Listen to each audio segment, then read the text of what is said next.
여호와께서 모세와 아론에게 이르시되 너희가 나를 믿지 아니하고 이스라엘 자손의 목전에서 내 거룩함을 나타내지 아니한 고로 너희는 이 회중을 내가 그들에게 준 땅으로 인도하여 드리지 못하리라 하시니라. 아멘. 자, 우리 노재원 목사님 나오셔서 화풀이한 대가라는 제목으로 말씀 나눌 때 은혜의 시간 되기를 소망합니다.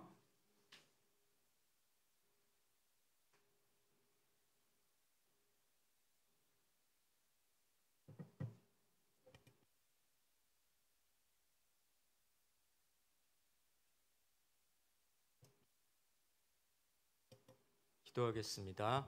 하나님 아버지, 오늘도 예배할 수 있도록 인도하여 주시니 감사합니다. 이 시간에 다른 것들에 마음 빼앗기지 아니하고 오로지 주님께서 계시하신 말씀에 귀 기울일 수 있도록 낮은 마음, 겸손한 마음으로 들을 수 있도록 주님께서 인도하여 주시고 그 말씀을 듣고 하나님을 향한 선한 결단이 일어나게 하시고 또한 힘 잃은 자, 낭망한 자들은 새 힘을 얻는 새로운 생명력을 얻는 복된 시간 될 수 있도록 인도하여 주시옵소서. 구별하여 예물을 드렸사오니 기쁘게 받아주시옵시고 이 예물보다 더 크신 하나님의 섭리를 삶에서 경험케 하여 주시옵소서.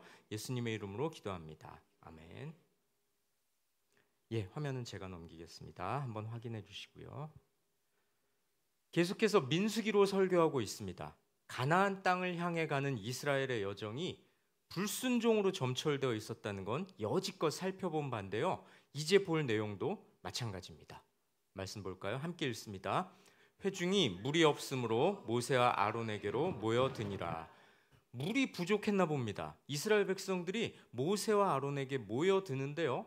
왜 모여들었겠어요? 원망하려고, 따지고 들려고 그랬겠죠.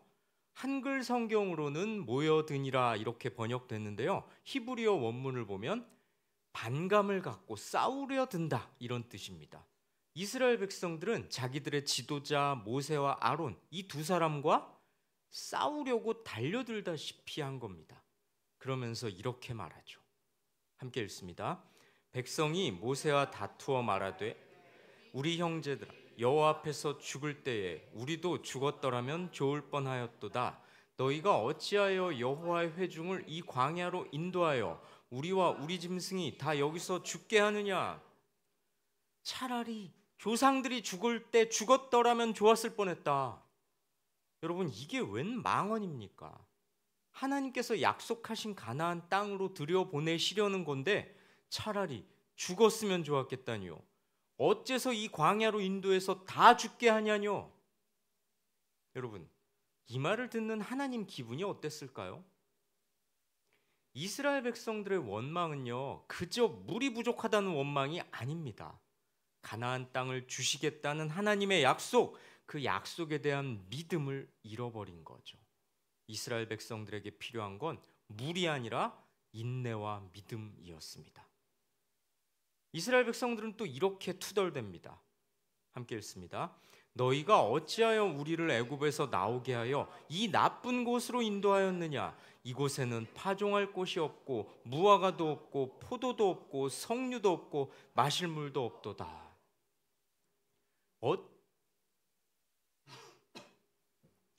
어찌하여 우리를 애굽에서 나오게 하여 기껏 애굽의 종살이에서 구해줬는데 애굽의 노예로 살던 인생을 멈추고 하나님의 돌보심을 받는 새로운 인생, 자유를 누리는 새로운 생명을 주시려는 건데 왜 나오게 했나뇨?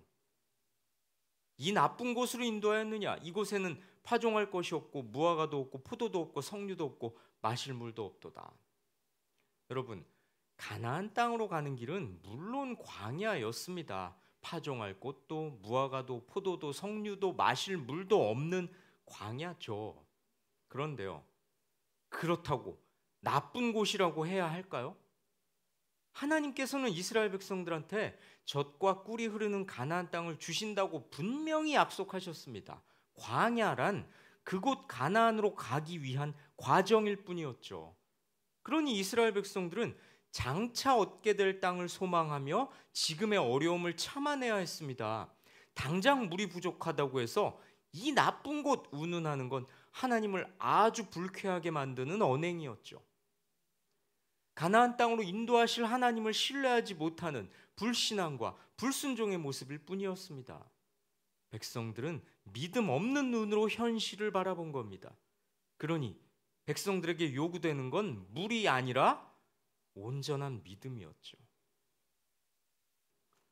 게다가요, 파종할 꽃도 무화과도 포도도 석류도 마실 물도 없다고 투덜대는데요.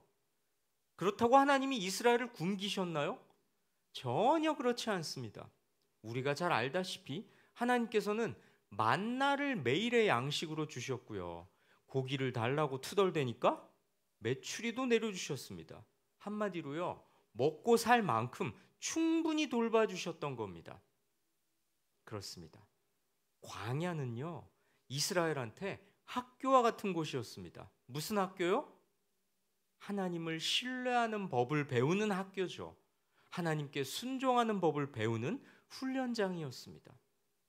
그리고요, 하나님이 내려주시는 만나와 메추라기, 다시 말해 하나님이 주시는 걸로 만족하는, 자족하는 법을 배우는 학교이기도 했죠.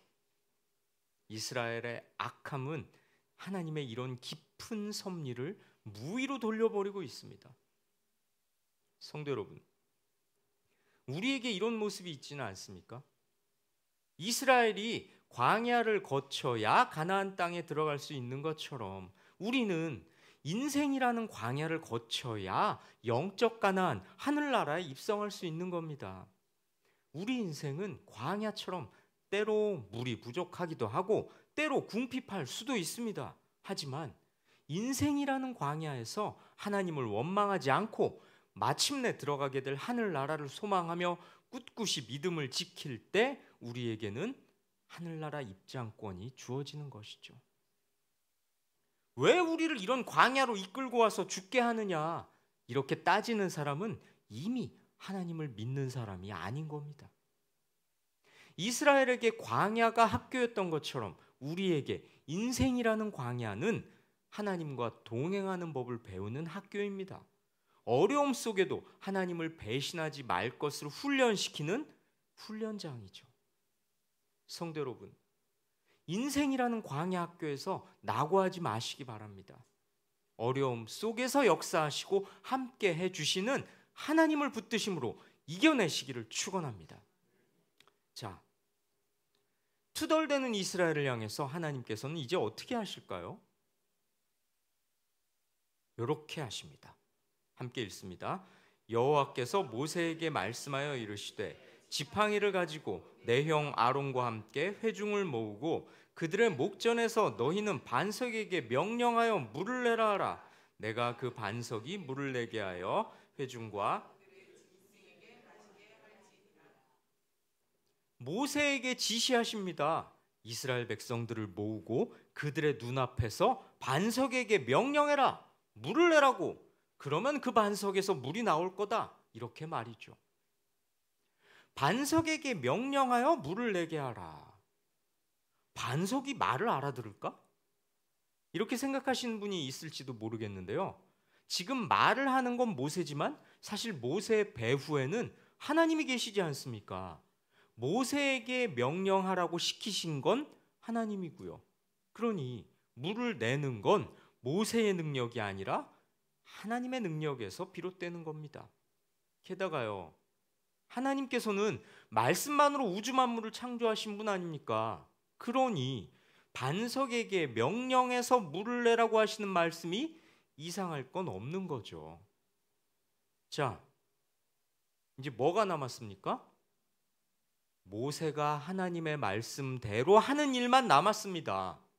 모세는 어떻게 할까요? 이렇게 합니다. 함께 읽습니다. 모세와 아론이 회중을 그 반석 앞에 모으고 모세가 그들에게 이르되 반역한 너희여 들으라. 우리가 너희를 위하여 이 반석에서 물을 내려 하고 모세가 그의 손을 들어 그의 지팡이로 반석을 2번 치니 물이 많이 솟아나오므로 회중과 그들의 짐승이 마시니라. 자, 모세가 지팡이로 반석을 2번 칩니다. 그러자 물이 많이 솟아나오고요. 이스라엘 백성들은 해갈을 합니다.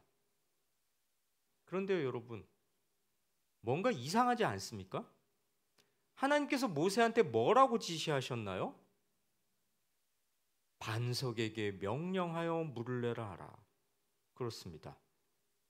모세는 하나님 말씀 그대로 반석에게 명령해야만 했습니다. 하지만 무슨 이유에서인지 지팡이로 반석을 2번 칩니다. 왜 그랬을까요? 왜 명령해서 물을 내게 하지 않고 반석을 2번 쳤냐는 겁니다. 왜 그랬을까요? 몇 가지 이유를 꼽아볼 수 있겠는데요. 첫째는요, 모세가 화가 난 나머지 혈기를 억제하지 못하고 짜증을 낸 것일 수 있습니다. 누구한테 화가 났을까요? 이스라엘 백성들한테 화가 난 거죠. 말투만 봐도 그렇지 않습니까? 우리가 너희를 위하여 이 반석에서 물을 내랴? 어때? 물 주면 만족하겠냐? 물 마시게 하면 되는 거냐? 이런 말투죠. 여태 이스라엘을 이끌었던 지도자 입장에서 몹시 화가 났나 봅니다. 2번째 이유는요, 이전에도 비슷한 일이 있었기 때문입니다. 이스라엘이 물을 달라고 불평한 건 사실 처음이 아니거든요. 성경을 이렇게 읽다가 이거 어디서 본 것 같은데? 아닌가? 내 착각인가? 뭐 이렇게 느끼시면 정상인 겁니다. 38년 전에도 비슷한 사건이 있습니다. 그때는 어땠을까요? 출애굽기 17장 6절인데요. 함께 읽습니다.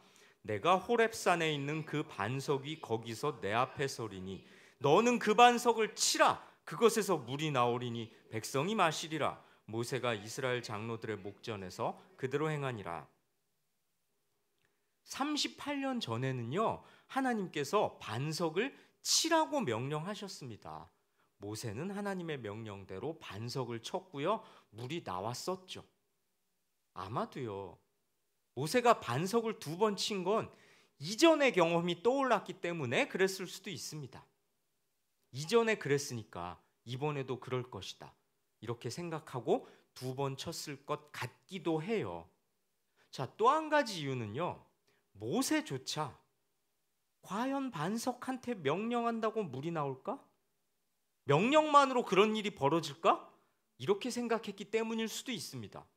명령만으로는 부족하다고 생각했는지 자기도 모르게 반석을 내리친 거죠. 그것도 한 번이 아니라 2번씩이나. 자, 이유야 뭐가 됐든 물이 나왔고 해결을 했으니 문제 없는 걸까요? 해피엔딩으로 이렇게 잘 마무리되는 걸까요? 그렇지 않습니다. 하나님께서 이렇게 말씀하시거든요. 함께 읽습니다. 여호와께서 모세와 아론에게 이르시되 너희가 나를 믿지 아니하고 이스라엘 자손의 목전에서 내 거룩함을 나타내지 아니한 고로 너희는 이 회중을 내가 그들에게 준 땅으로 인도하여 드리지 못하리라 하시니라. 하나님께서 모세와 아론한테 이렇게 말씀하시네요. 너희는 이 회중을 내가 그들에게 준 땅으로 인도하여 드리지 못하리라. 이스라엘 백성들을 가나안 땅으로 인도하여 드리지 못할 거라고 말씀하십니다. 이 말은요, 모세와 아론도 들어가지 못한다는 뜻이죠. 왜? 뭐 때문에? 너희가 나를 믿지 아니하고 이스라엘 자손의 목전에서 내 거룩함을 나타내지 아니한 고로. 모세와 아론이 하나님을 믿지 않았고 이스라엘 백성들의 눈앞에서 하나님의 거룩함을 나타내지 않았기 때문이라고 말씀하십니다. 아, 그렇습니다. 물이 나왔으니 일이 해결된 게 아니었습니다. 모세와 아론은 하나님 앞에 잘못을 저질렀고 그 결과로 가나안 땅에 들어가지도 못하게 되어버린 겁니다. 자, 과연 뭘 잘못한 건지 다시 한번 되짚어 볼까요? 일단요, 하나님을 믿지 않았다고 평가하시죠? 그렇습니다. 반석을 내리친 모세의 마음속에는 명령만으로는 부족하다는 생각이 있었던 것 같습니다. 이건요, 말씀으로 우주 만물을 창조하신 하나님을 전적으로 믿지 못하는 태도였죠. 게다가요, 어쨌든 하나님께서 백성들을 선한 결론으로 이끄실 거라는 걸 믿지 못하는 태도이기도 했습니다. 백성들의 투덜대는 모습조차 하나님의 섭리 안에 있는 것인데도 백성들에게 화를 낸 건 하나님의 섭리를 온전히 믿지 못하는 태도였던 거죠. 또 무슨 잘못을 했을까요? 10절 다시 한번 볼까요? 다시 한번 읽어보십시다. 모세와 아론이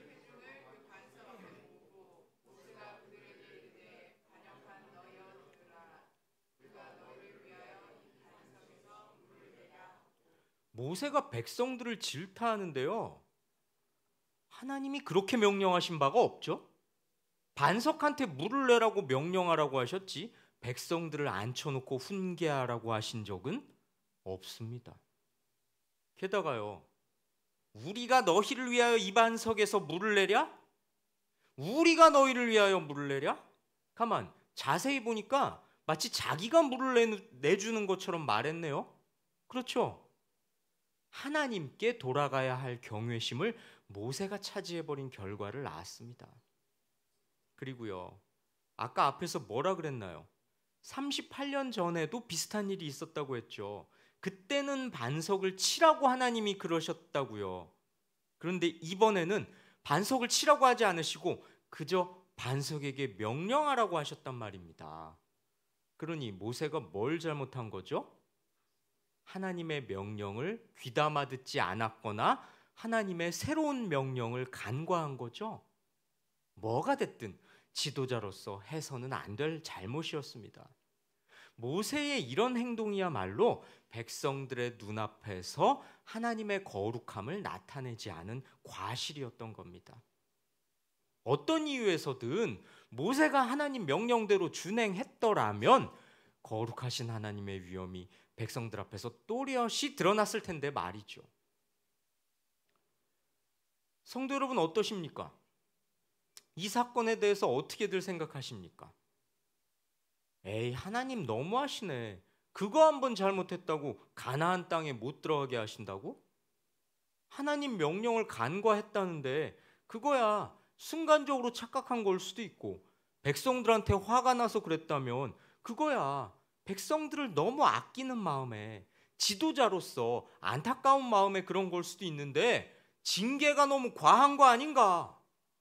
게다가 모세가 그동안 쌓은 공이 있는데 백성들을 여기까지 이끄느라 갖은 고생 다 했는데 그것도 자기가 지도자 하겠다고 나선 것도 아니고 하나님이 사명을 맡기셔서 감당한 건데 시키셔서 맡은 건데 하나님이야말로 모세한테 괴팍하게 화내시는 거 아닌가? 여러분들의 생각은 어떠십니까?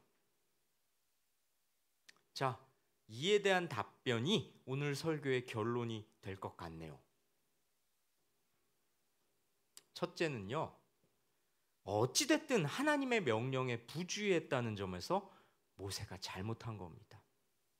그저 혈기를 억제하지 못한 실수일 수도 있고 백성들을 향한 안타까움 때문일 수도 있지만 뭐가 됐든 하나님의 말씀대로 하지 않은 건 하나님을 거역하는 행위였죠. 지나치다, 그렇지 않다. 판단 기준은 우리가 아니라 하나님이 되어야 합니다. 이 사건은요, 모든 일에 있어서 우리 입장에서가 아니라 하나님 입장에서 생각하고 결정해야 한다. 이런 교훈을 우리에게 줍니다. 하나님의 처벌이, 징계가 과하다, 과하지 않다. 이건 우리 기준에서 판단할 게 아니라는 거예요. 하나님이 판단 기준이시라는 겁니다. 우리는 하나님의 피조물입니다. 피조물이 창조주한테 이래라 저래라 따질 수는 없는 겁니다. 우리 눈에는 이해할 수 없을지라도 하나님께서는 우리가 볼 수 없는 방식으로도 일하시는 분입니다.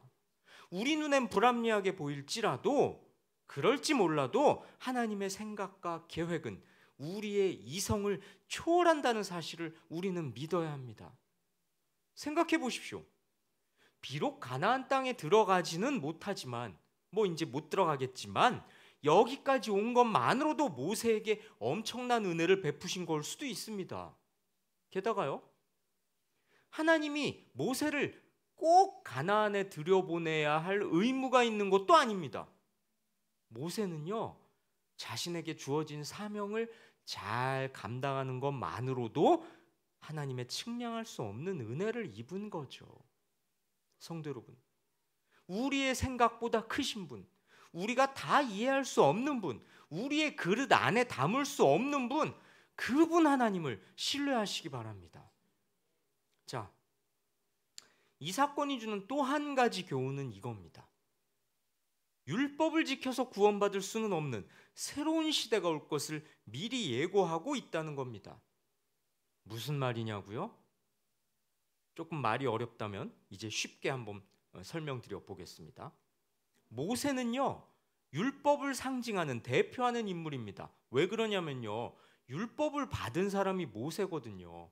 하나님이 이스라엘 백성들한테 너희는 이렇게 저렇게 살아야 한다, 이런저런 규칙들을 지켜야 한다, 이렇게 율법을 내려주셨는데 이스라엘을 대표해서 그 율법을 받은 사람이 모세라는 겁니다.